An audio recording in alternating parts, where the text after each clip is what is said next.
En dépit de leur divorce prononcé en 1996, le prince Andrew et la duchesse de York, qui fête ses 64 ans ce dimanche 15 octobre, sont toujours très proches. Et pour cause, ces derniers vivent toujours sous le même toit, mais pas comme un couple.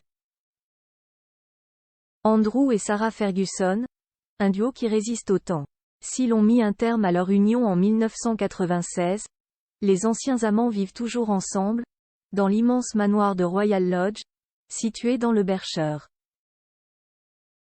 Une cohabitation plus nécessaire que jamais pour la duchesse de York, qui vient d'annoncer ce dimanche 25 juin, avoir subi une double mastectomie à l'hôpital privé King Edward VII de Londres pour traiter un cancer du sein. De retour dans leur demeure, qui comprend pas moins de 30 pièces, celle que Angleterre surnomme Fergie va pouvoir se reposer auprès de ses proches, et de celui qu'elle avait épousé en 1986. Malgré les apparences, pas l'ombre d'une romance ne les lie. Et pour cause, les parents des princesses Béatrice et Eugénie font chambre à part depuis qu'ils se sont installés dans la propriété royale en 2002.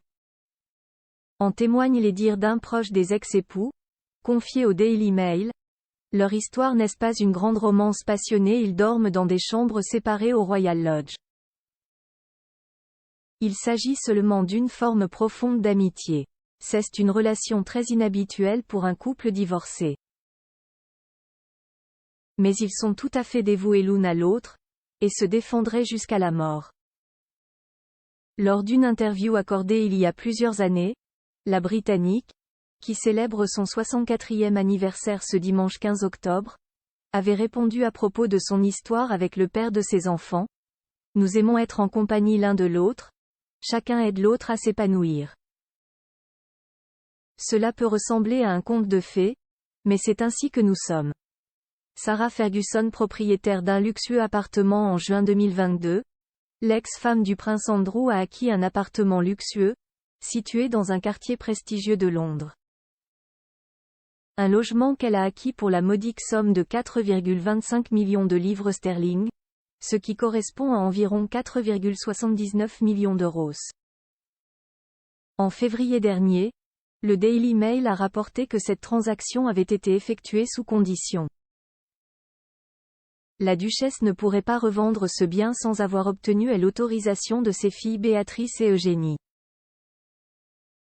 Un fait sur lequel une source proche de la duchesse de York a simplement expliqué à l'Express qu'il s'agissait d'une affaire privée. C'est justement pour ses filles que Sarah Ferguson aurait réalisé cet achat. D'autres sources proches de celle-ci auraient en effet précisé au journal The Sun qu'il s'agit d'un investissement à long terme pour ses filles, la princesse Béatrice et Eugénie. Backgrid UK